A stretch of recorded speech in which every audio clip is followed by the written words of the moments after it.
할렐루야. 주일 예배 나오신 여러분 모두를 예수 이름으로 열렬히 환영합니다.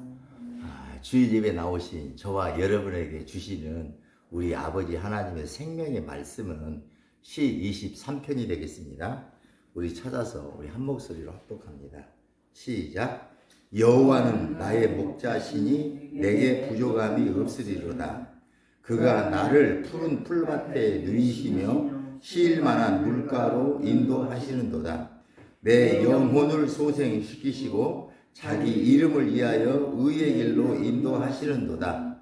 내가 사망의 음침한 골짜기로 다닐지라도 해를 두려워하지 않을 것은 주께서 나와 함께 하심이라. 주의 지팡이와 막대기가 나를 안위하시나이다. 주께서 내 원수의 목전에서 내게 상을 차려주시고 기름을 내 머리에 부으셨으니 내 잔이 넘치나이다. 내 평생에 선하심과 인자하심이 반드시 나를 따르느니 내가 여호와의 집에 영원히 살리로다. 아멘 아멘. 여호와는 나의 목자시니 내게 부족함이 없으리로다. 이 고백은 여러분도 잘 아다시피 다윗이 한 고백입니다. 그런데 이 다윗이 이토록 담대한 고백을 했던 시기가 언제였는지 여러분 아십니까? 다윗은 사무엘 선지자로부터 왕의 기름 부음을 받고 어느 날 이스라엘 왕이 됩니다. 그런데 당시 이스라엘은 두 나라로 나뉘어 있었습니다. 남이스라엘과 북이스라엘이요. 다윗이 왕이 되어 다스렸던 남이스라엘은 유다 지파와 베냐민 지파가 기반이 되었고, 북이스라엘은 이스라엘의 12지파 중 10지파가 기반이었습니다. 그러므로 남이스라엘은 북이스라엘에 비해서 모든 면에서 열악한 환경이었어요. 그러므로 나라를 안정적으로 다스리고 통치해야 할 책무를 가진 다윗은 주변 북이스라엘뿐만 아니라 주변 그 이방 나라들의 이렇게 이방 나라들로부터 남이스라엘을 안정적으로 이렇게 다스려야 할 책무를 가졌기에 그는 늘 불안하고 두려운 감정에 이렇게 시달려야만 했습니다. 그런데 그렇게 불안하고 두려운 감정에 휩싸여 있을 수밖에 없는 그런 시대 상황 속에서 다윗이 어떻게 이렇게 담대하게 여호와는 나의 목자시니 내게 부족함이 없으리로다 라고 이렇게 고백을 할 수가 있었을까요? 여호와는 나의 목자시니. 여러분, 다윗이 이렇게 담대하게 고백을 하실 수 있었던 것은 그가요 과거에 양을 데리고 양을 치던 목동이었기 때문에 저는 그런 줄로 믿습니다. 다윗의 직업은 기름 부음 받을 당시 다윗의 직업은 늘 불안해하며 두려움에 휩싸인 채 틈만 나면 고집스럽게 제 길로 가려고만 하는 그런 양들을 직접 치던 목자였어요. 그런데 어느 날 자신이 이스라엘의 왕이 남이스라엘의 왕이 되고 보니까 자신 치던 그 양처럼 그렇게 행동하고 있는 그런 자신을 발견하고서는 자신에게 기름 부어 자신을 왕으로 세운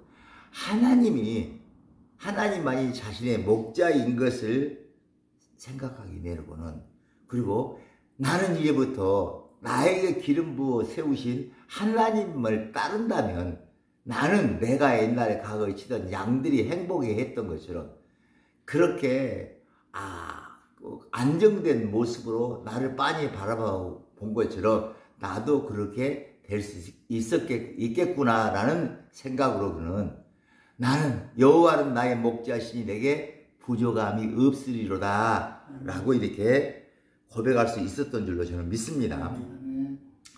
여러분, 양을 생각하면 가장 먼저 어떤 느낌이 됩니까? 많은 사람들은 양 그러면 그 말만 들어도 평화로운 순한 그런 모습이 느낌이 든다라고 말하는 사람들이 많습니다. 그런데 그분들의 느낌과 생각과는 다르게 양은 매우 거칩니다. 매우 까칠합니다.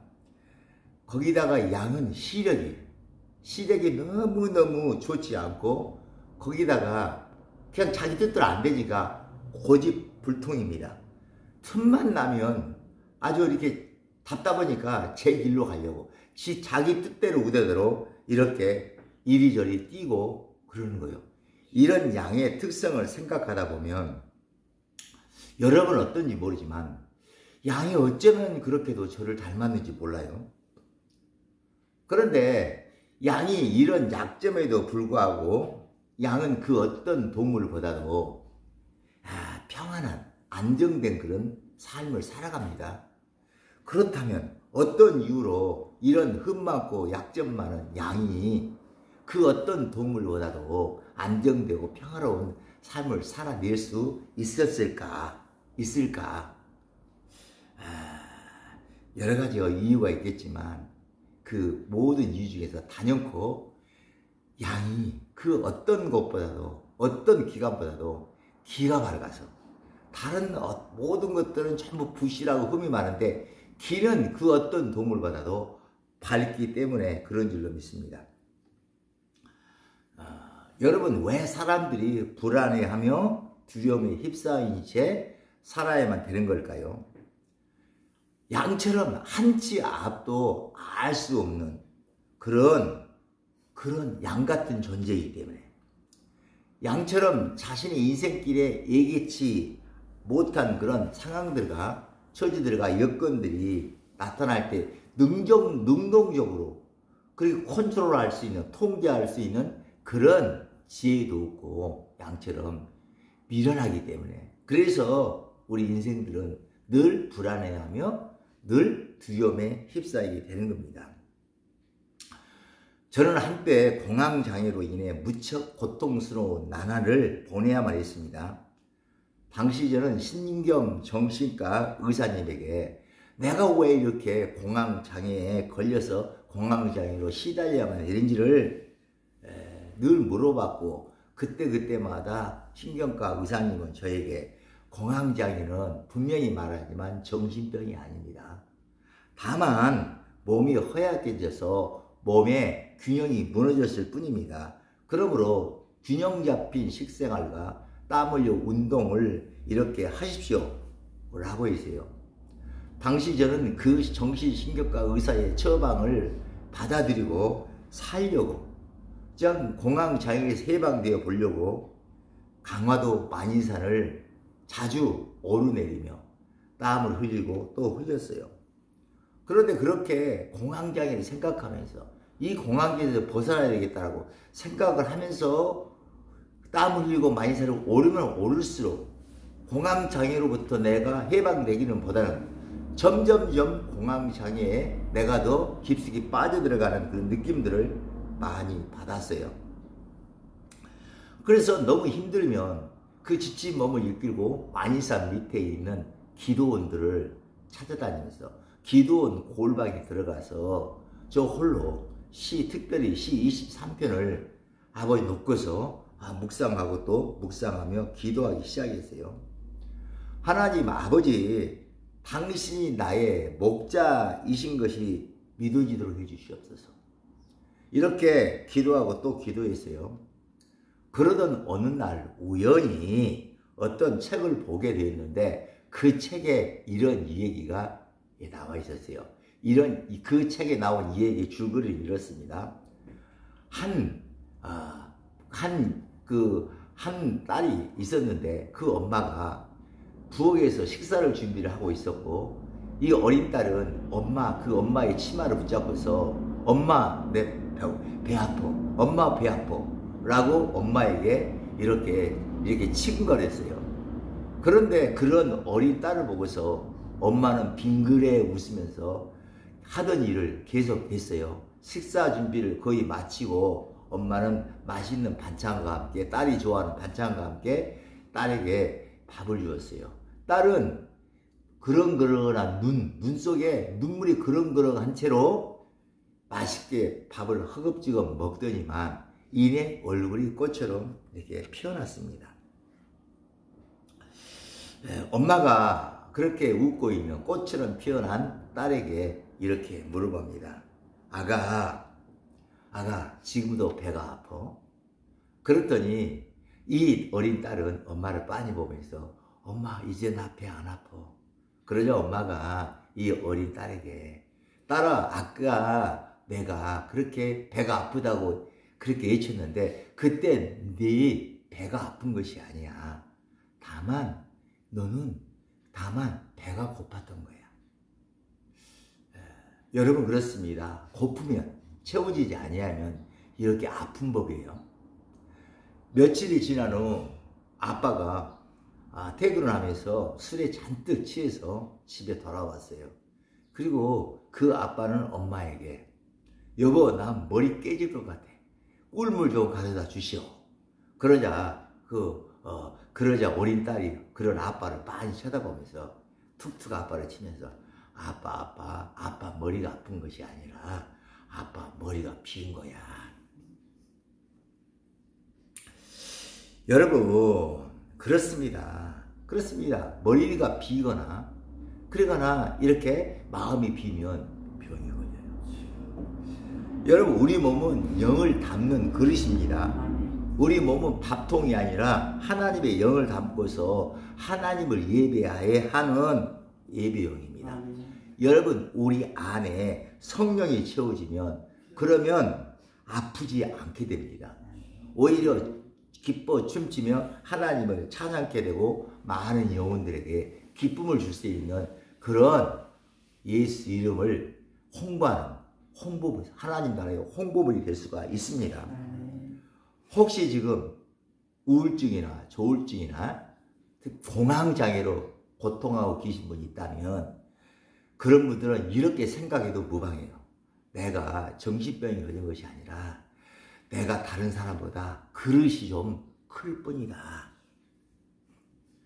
여러분요, 큰 그릇에 대기만성이라고, 큰 그릇에 많은 것이 담기면 그런 분이 큰일을 하게 돼요. 이런 의식 싸움이 바로 신앙생활이에요. 신앙생활은 의식 전쟁인 줄 믿습니다. 그 당시 저는 찬송가 202장을 부르다가 2절에 나오는 구속의 은혜를 저버리고 어긋난 딴 길로 가다가도 예수의 사랑만 생각나면 곧 다시 예수께 돌아오리. 주께서 나를 사랑하니 즐겁고도 즐겁도다. 주께서 나를 사랑하니 나는 참 기쁘다. 이런 이 노랫말에 큰 은혜를 받고서 제가 저에게 복음을 전하고 또 전하기 시작했어요. 동네야, 전능하신 하나님께서는 창세전에 그리스도 예수 안에서 성경에 보니까 너를 알고 계시단다. 그리고 너를 택하셨단다. 그리고 너를 사랑하기로 작정하셨고 그때부터 지속적으로 사랑하셨단다. 그러므로 그 누구도 너를 향한 하나님의 사랑을 막을 수가 없단다. 하나님께 무슨 능치 못할 일이 있겠느냐. 지금 너의 그 연약감조차도, 지금 너의 그 공황장애조차도 너를 향한 하나님의 사랑을 멈추게 할 수는 없단다.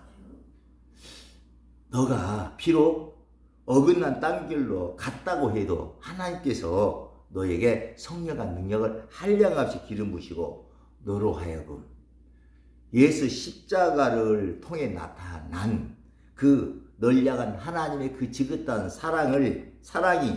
지긋한 사랑이 무엇인지를 알게 하시고 그리고 믿어지게만 한다면 그러면 너는 곧 돌이키고 바른 길을 가게 될 것이기 때문이란다. 저는 이렇게 제가 저에게 복음을 또 전하게 되었어요.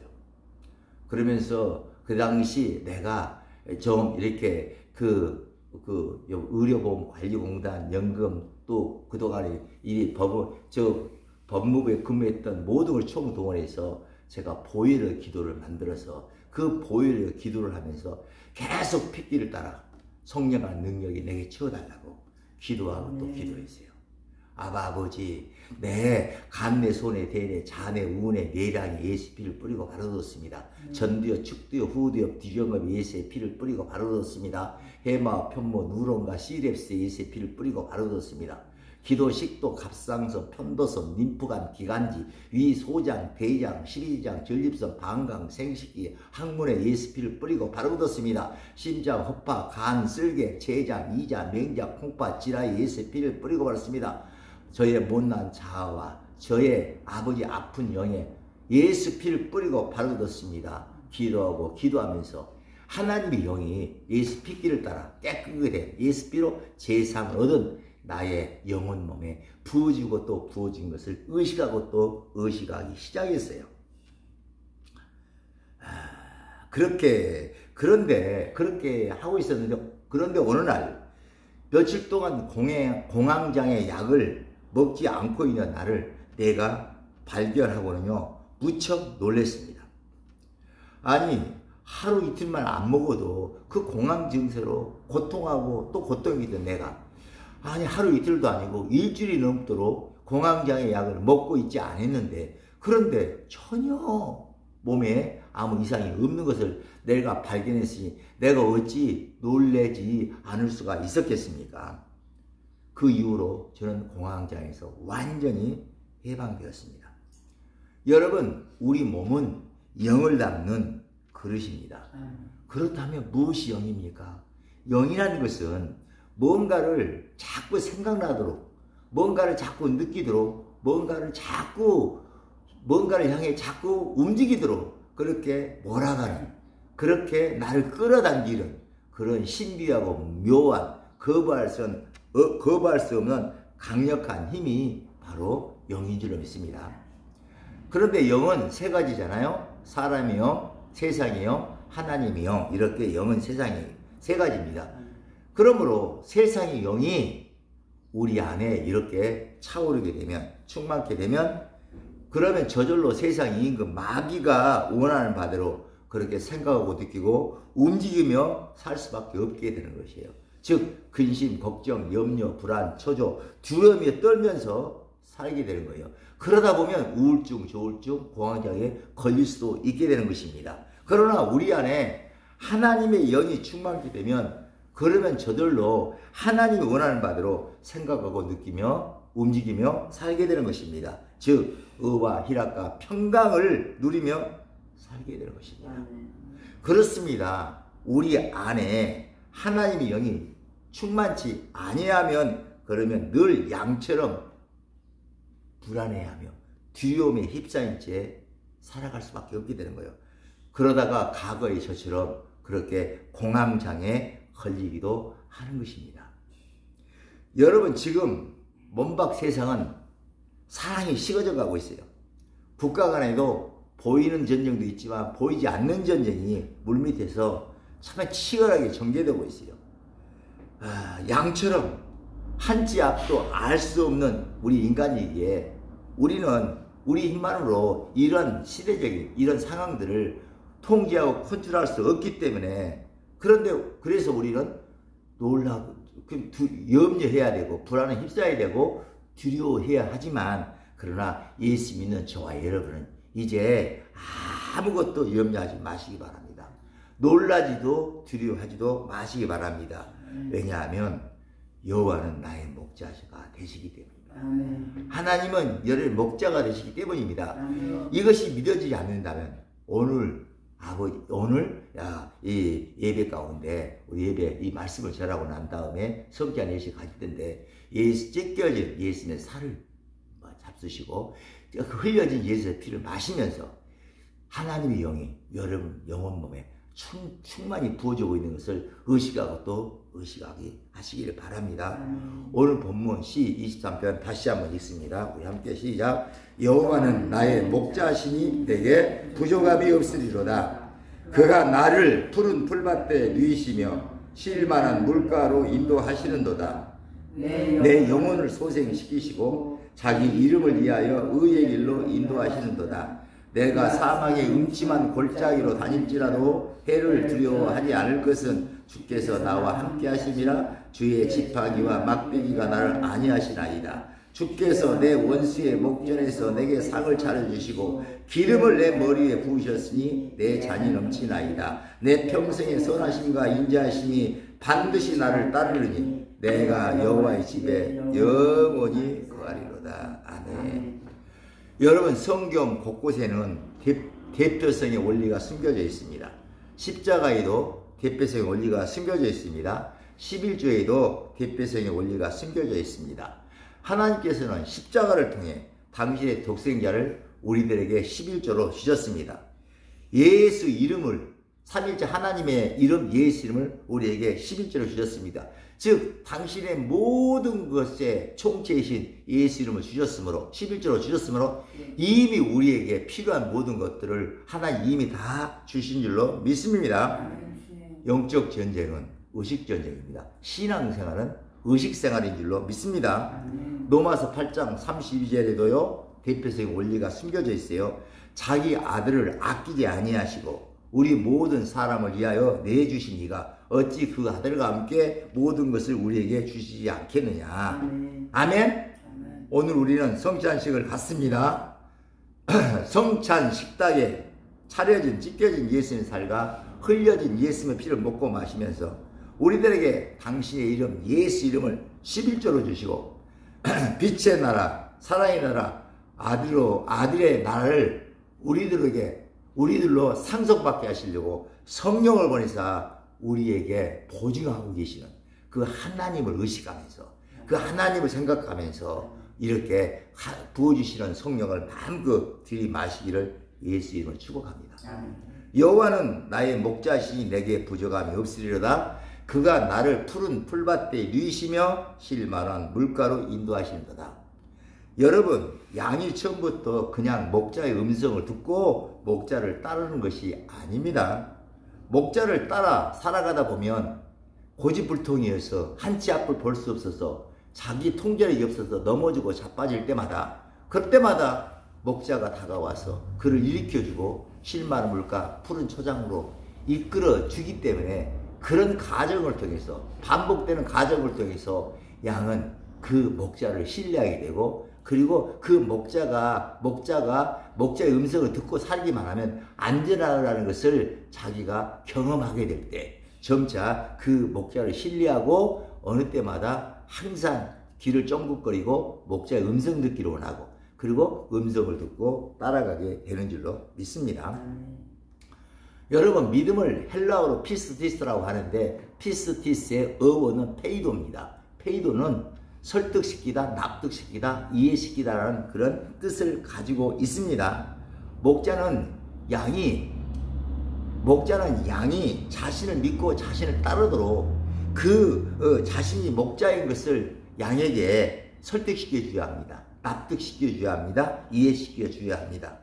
시편을 읽다 보면요, 하나님께서는 당신이 다윗의 목자이신 것을, 주인인 것을 다윗으로 하여금 믿도록 하려고 다윗의 삶 가운데 다양한 고난을 배치해 놓으시고 그로 하여금 그리고 그 고난 가운데서 울부짖는 그를 구원해 주시면서 내가 너의 목자다 라고 다윗을 설득시키셨습니다. 납득시키셨습니다. 이해시키셨습니다. 하나님께서는 저에게도 공황장애를 통해 저에게도 내가 너의 목자다, 내가 너의 치료자다 라고 저를 설득시키셨던 것입니다. 납득시키셨던 것입니다. 이해시키셨던 것입니다. 여러분, 예수님께서는 우리들에게 당신이 우리들의 목자인 것을 우리들로 하여금 설득시켜 주시려고, 납득시켜 주시려고, 이해시켜 주시려고 우리의 삶 가운데 좋은 것들과 나쁜 것들을 배치해 놓으시고 그 모든 것들을 내게 맡겨라 라고 이렇게 명령하시는 것입니다. 그렇다면 어떻게 해야만 우리가 그 모든 것들을 지금까지 그때마다 예수님께 맡기며 살아간 삶이 되는 걸까요? 예를 들자면 이런 것입니다. 여러 가지 시험을 당할 때 우리는 그 여러 가지 당하는 시험들을 야고보서 1장 2절로 4절의 그 말씀으로, 그 말씀이 예수님이잖아요. 그 말씀으로 바꾸어서 너희가 여러 가지 시험을 당하거든 온전히 기쁘게 여기라. 이는 믿음의 시력 인내를 만지를 낸 줄 알미라. 인내를 온전히 이루라. 이는 너희로 온전하고 구비하여 조금도 부족함이 없게 하리 하심이라. 이 말씀으로 바꿔서 그렇게 온전히 기뻐하고 인내할 때, 그럴 때 그러다 보면 곧 온전하고 구비하여 조금도 부족함이 없는 믿음의 부유한 자로 이렇게 만들어지는 자신의 모습을 알게 되는 줄로 믿습니다.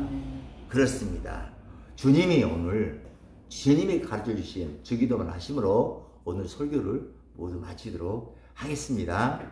하늘에 계신 우리 아버지여, 이름이 거룩히 여김을 받으시오며 나라에 임하옵시며 뜻이 하늘에서 이루어진 것 같이 땅에서도 이루어지리다. 오늘날 우리에게 일용할 양식을 주옵시고 우리가 우리에게 죄 지은 자를 사하여 준 것 같이 우리의 죄를 사하여 주옵시고 우리를 시험에 들게 하지 마옵시고 다만 악에서 구하옵소서. 나라와 권세와 영광이 아버지께 영원히 있사옵나이다. 아멘.